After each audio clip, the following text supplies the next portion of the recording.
அப்படின்னு அத்தனை பேரும் ராமனுக்கு தான் முடிசூட்டணும், ராமனுக்கு தான் முடிசூட்டணும் ஏகமுகமா அத்தனை பேரும் விரும்பியது ஒரே அது. அந்த விரும்பியதுதான் ஒரு குற்றமா?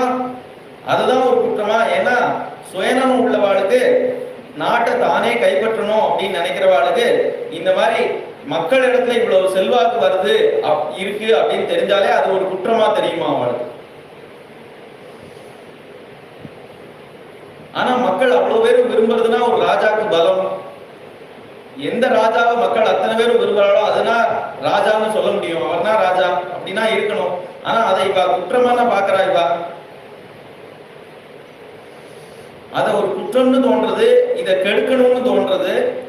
அந்த மக்கள் இவ்வளவு பேரும் நினைக்கிற ஒரு விஷயத்த அலட்சியம் பண்றா. அதை அலட்சியம் பண்ணி தான் ராமரை காட்டுக்கு அனுப்புறா, காட்டுக்கு துரத்துறா.